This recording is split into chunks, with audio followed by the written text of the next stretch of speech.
I am Ruby Falconer.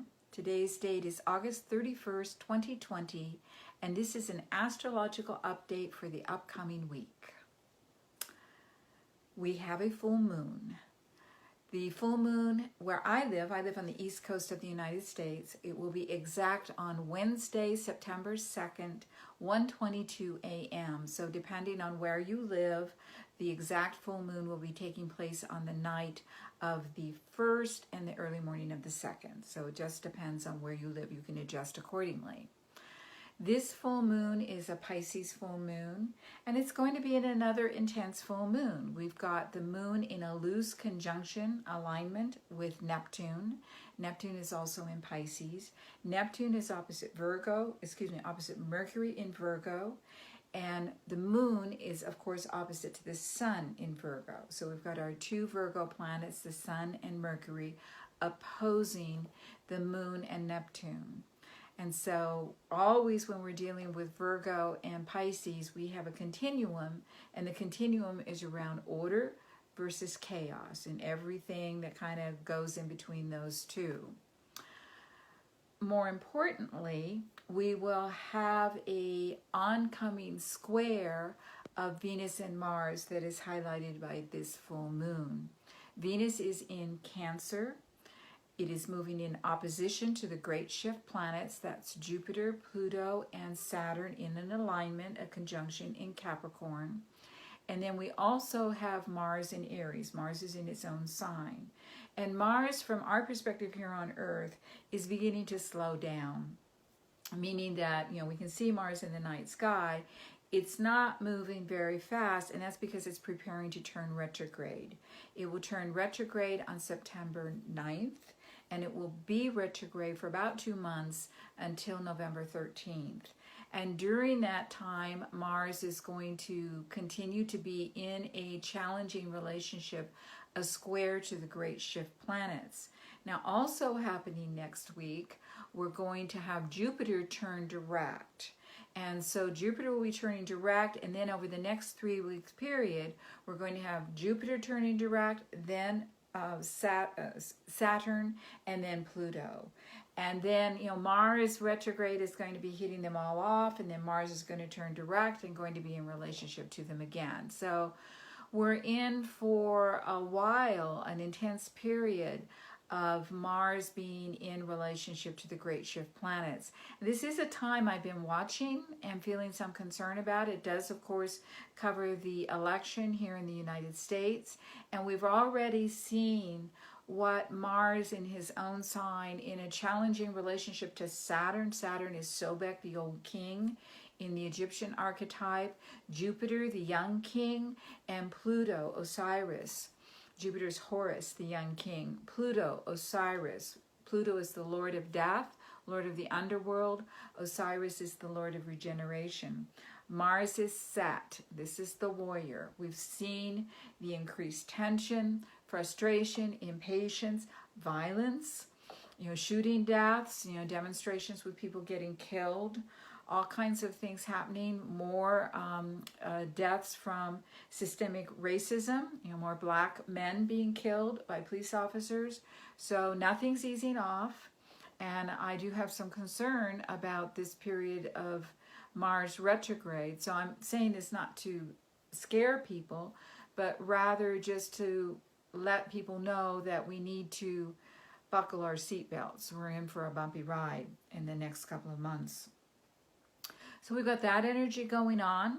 We also will have things moving more quickly during this time period because all of these planets, except for Mars, will be turning direct. And then once Mars turns direct, everything's going to start moving very quickly to some kind of completion of what this year has been about, which is the dismantling of the structure of society. That's what Capricorn is about.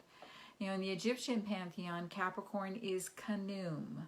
Commune is the creator god who created all of the creatures who live upon the surface of the earth. And he did that by using clay on a potter's wheel. He is a potter. And whenever our old form no longer fits us, he puts us back on his potter's wheel so he can create a new form for us. And it's important to remember that that's what's going on. But in order for the new form to be created, the old one has to be dismantled. So we're in a process here, and it's ongoing for right now. It will end, but it's not ending soon. We also have, with this full moon, we have Venus in Cancer. So Venus is in Cancer, Mars is in Aries, and they're moving into a square relationship with each other.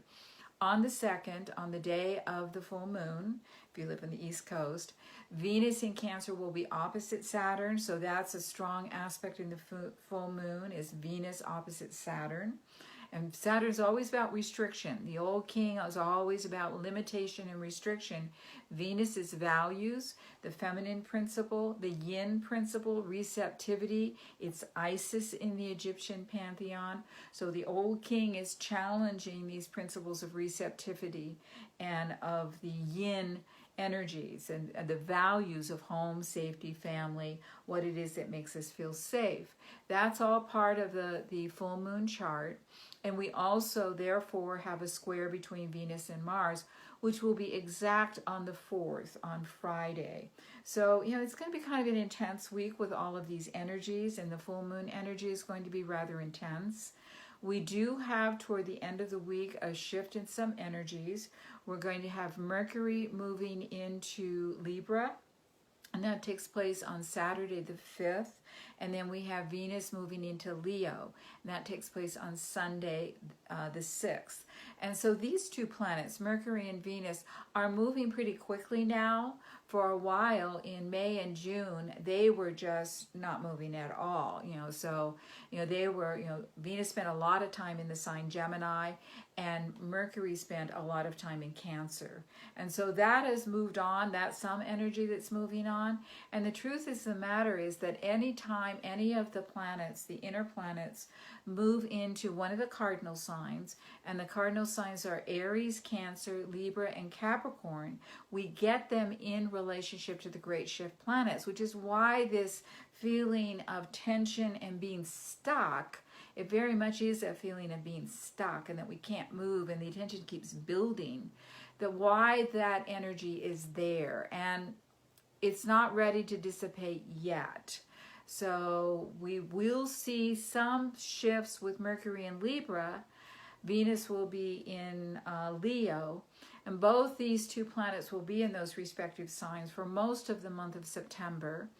Mercury in Libra wants to try and figure out how to communicate and how to work things out, and communication will be blocked to some extent by this challenging relationship from the great shift planets. This isn't something we can talk ourselves through. Venus values radiant self-love, values being seen, being recognized, being acknowledged. And so we'll have some of that energy coming forth on a collective level, a great desire for voices to be heard, to be seen, and to be recognized. And those voices will be around what is it that we can do to feel safe, to feel secure, to protect our homes, to protect our families. Part of the problem, of course, is that there's a lot of disagreement around what we need to do in order to do that.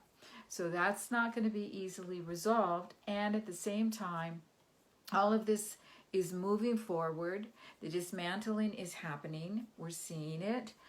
We don't yet know how it's all going to turn out. We will see next year. This particular phase that we're in will complete in December of 2020 and January of 2021, and then we'll be on to something else. So, here we are.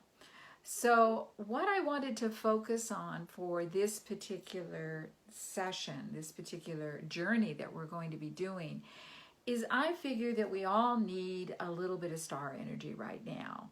We've been under this overwhelming pressure for so long.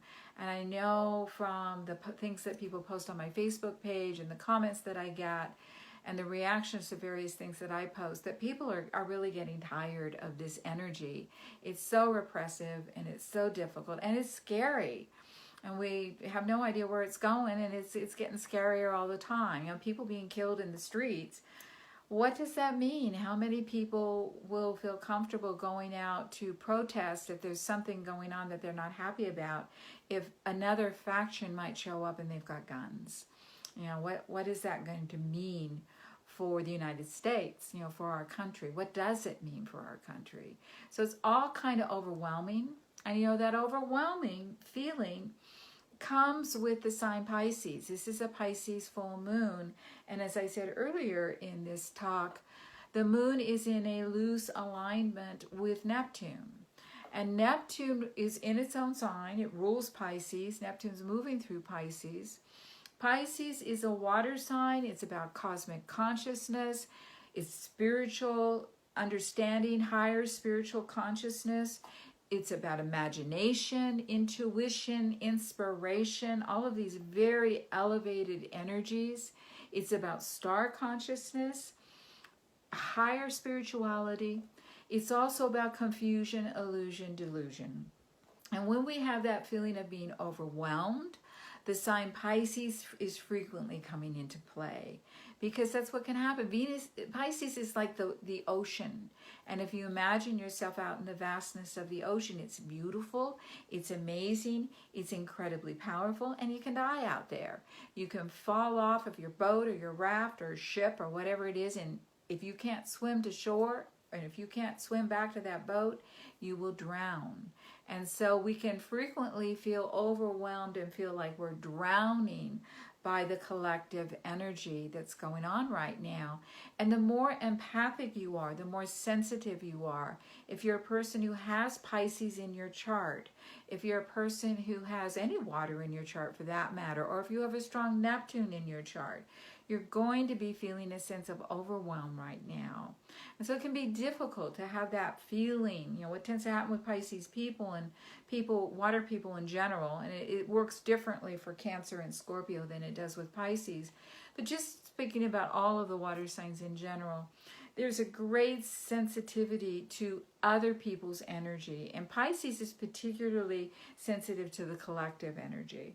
So that energy is being heightened right now. So even if you don't have a lot of Pisces in your chart, even if you don't have much water in your chart, you're very likely feeling the intensity of the collective at this particular time. And so I wanted to bring forth some of the higher energies of the sign Pisces, because it's all too easy to feel the overwhelm and the kind of being pulled down and all that sort of stuff that comes with the sign. But there is a higher expression of this sign, and it can really be found in its Egyptian archetype, in its correlate, which is Sothis, and that's spelled S-O-T-H-I-S. And Sothis is an ancient name for the star Sirius. You know, if you go back far enough in Egyptian history, you know, Egypt actually as a civilization extends back into prehistory. You know, we really, in some ways, don't know how old Egyptian history is, because it just goes back before there was any kind of way to write things down or to leave records of any sort. But there was a culture that existed in that particular part of the world. And it was a culture that was very much attuned, as all of the ancient cultures were, to the stars. And it's hard to miss the star Sirius, which is the correlate for Sothis. And for these ancient peoples, they would tell stories, of course, about these stars. You know, their myths and their stories would weave around them. And in the earliest cultures, the stars were gods and goddesses. So, of course, we have the sun god, we'd have the moon goddess, or god in some cases, and we'd have the major stars of the night sky. They would be gods and goddesses also. So Sothis is a very ancient version of Isis, Queen Mother of Heaven. And this is in many ways her more cosmic expression. And for me, I've often thought, you know, Isis and Nephthys are twins. Nephthys is aligned with the planet Neptune, and Isis is aligned with Venus. These two are twins. Nephthys was often called the veiled Isis. I've often thought that if you go back far enough in time before these two split into two, because Isis is the solar goddess, Nephthys is the lunar goddess, we would have Sothis, in that she holds both the lunar and the solar energies in one being. And she's that ancient concept of the generative qualities of the divine feminine and the receptive qualities of the divine feminine, the vulnerable strength and vulnerability qualities, the ultimate yin energy of the divine feminine. So Sothis is that star Sirius, and Sirius as a star was extremely important to the Egyptians. They began their new year every year with the heliacal sighting of Sirius. And what that means is their astronomers would be watching for the sighting of Sirius over the horizon, the morning horizon. When they first saw it, that was the day of their new year. And so they were very attuned to the star Sirius. Now, in the northern hemisphere, in the part of the world that I live in, Sirius is very prominent in the night sky in the fall and the winter. And you can always find Sirius if you know the constellation Orion, and a lot of people do. You know, it's probably the most obvious constellation in the night sky. You can draw a line from Orion's belt and keep going, and you'll come to a very bright star, and that star is Sirius. And in the Greek and Roman myths, Orion was the green man. He was, in his story, he was connected, he was a hunter, and he was connected to Sirius and its companion star, which is, together, they made Canis Minor, excuse me. And Canis Minor is the Orion's dog, his hunting dog. And so they were very tied into each other. And to the ancient myths, Orion was Sa. And Sothis and Sa, to them, were Isis and Osiris. You know, that's what they became later in time. My point in putting some emphasis about this is that this part of the night sky has been a magnet for civilizations throughout history. To the Dogons, Sirius is the dog star. Sirius plays a part in every major culture around the world. If you do not know Sirius, I encourage you to, when it becomes visible in your part of the world, go out and spend time with Sirius, because it's an amazingly beautiful blue star. It is one of the closest stars to us, to our solar system. It's about 8 light years away, which in cosmic space-time is not far at all. So it's a relatively close neighbor, incredibly bright and very beautiful and hard to miss. And in the myths of Shamanic Egyptian astrology, or in the story of Shamanic Egyptian astrology, Sothis is the Bodhisattva. This is the soul who makes the decision to come back to Earth time after time after time, not because she or he has to, but because this being wants to be here on Earth. This being understands that they have a mission, something to accomplish, and they cannot leave Earth until Earth and all of her beings have moved up to the next octave. So that is their mission through time, is to keep coming back and to contribute to the raising the energy on the Earth plane so that Earth, Gaia, can move out of her density and move into a higher realm. So I want to, on this Sothis full moon window, and we are in that full moon window today, you know, we have, or tonight, we have the night before, the night of, and the night after the full moon is the full moon window. And that's when the full moon is its brightest, and it's a wonderful time to go out and be outside at night and commune with the full moon and to receive some downloads, some personal downloads for yourself. And so I want to offer to you a journey with Sothis, the ancient version of Isis, manifested through a star, the beautiful blue star energy of Sirius. So I invite you to get comfortable. Put your feet on the floor. If you're sitting up, if you're lying down, just feel yourself supported by the bed or the sofa or the chair, whatever it is you're in. And let's take a couple of nice deep breaths. Close your eyes.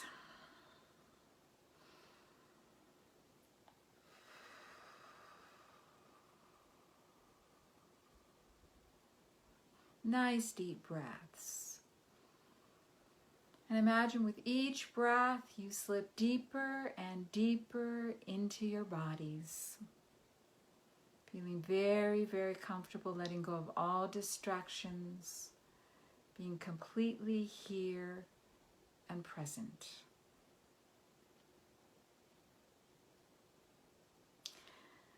And imagine that you are outside at night. And you are lying under a beautiful, clear sky. You might be in the desert, you might be at the top of a mountain, you might be at the ocean. But wherever you are, there's no haze, there's no fog, there's no light pollution. It's a beautiful night sky full of stars. And let your eyes in your mind's eye, just roam across the sky. Perhaps there are stars you recognize. Maybe you'll find a planet or two. And just let yourself breathe. You feel safe, you feel secure. It's incredibly beautiful and comfortable. Lying on the surface of the earth, feeling yourself supported by Gaia. And with your energy, connecting up with the night sky. And I want you to find the constellation Orion. And you'll find that you can adjust, you can move across the surface of the earth and go to the place where you can best see it. It's just magic the way that happens. And even if you don't know exactly what Orion looks like, just imagine a kind of a stick figure man with his hands up, his legs down, and he's got a belt with 3 stars that goes across his waist. His arms are extended up into the sky. And there he is. There's Orion, the hunter. Orion, Osiris, Sa, going back through time, to a time long, long ago when this was Sa, the divine masculine, the protector, the provider, the creator. And he is always connected to his beloved. And to find her, just follow those 3 stars down, and you will see the bright blue star that is Sirius, brightest star in the night sky. She outshines all of them. She's so beautiful, so bright.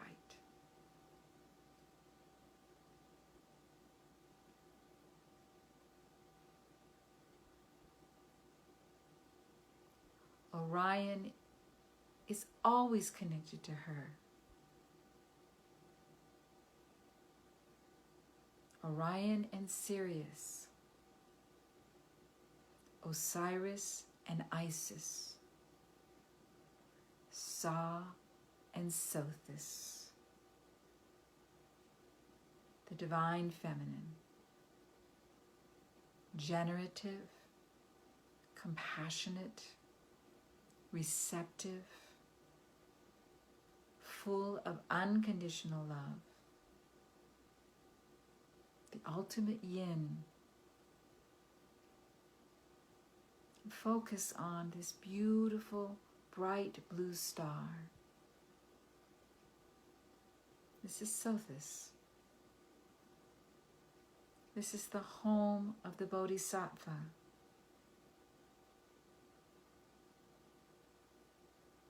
For many of you, this is home. For all of you, for some part of you, this is home. This is your soul's home.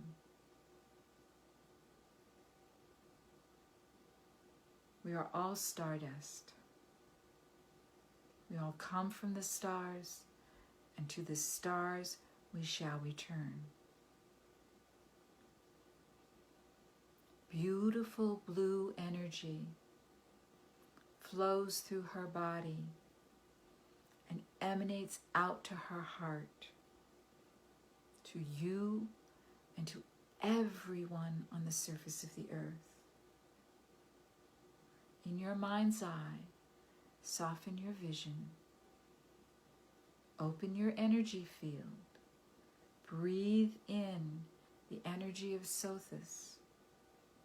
And I'm going to be quiet now for a couple of minutes and let you go on a journey with Sothis, the Bodhisattva, emanating through the beautiful blue star Sirius.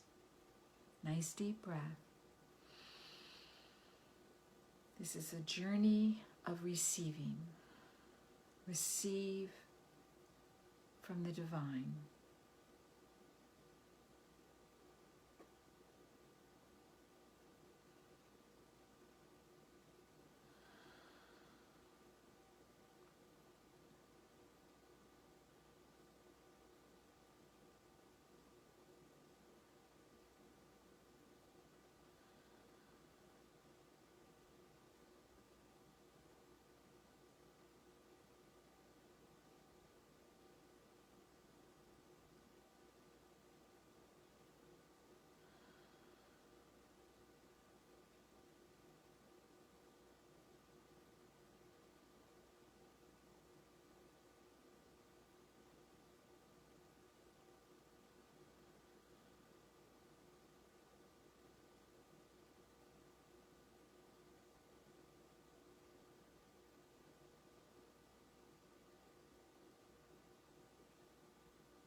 In whatever way is right and appropriate for you.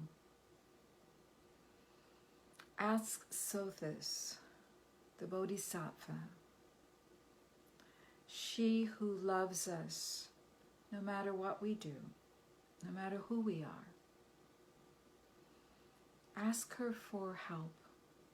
Ask her for guidance, for assistance. She may have a message for you. She may just fill you with her love. And she may activate your Bodhisattva energy within you. That part of you when you drop below your ego mind. When you release your all too human fears. When you are able to do that, you connect with the Divine Mother. This cool, clear, clean, crystalline energy emanating from this beautiful blue star passes through you and is shared with all of those around you. Take another couple of minutes to commune with this energy. Sothis, Isis, Sirius. Nice deep breath.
And giving thanks to this beautifully gentle yet also powerfully strong aspect of the divine.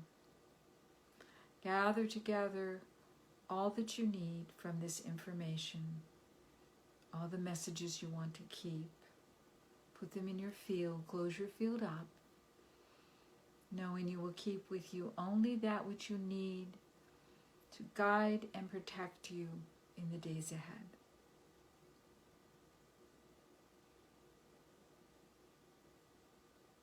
And make a commitment to connect in with this energy again, most certainly during this full moon window, but in the days and weeks ahead. We can't have too much love during this time.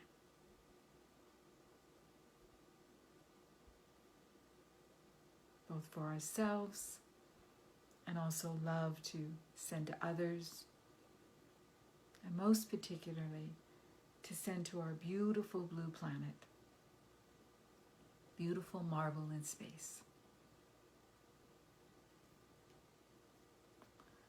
So take a nice deep breath. Come back into the room.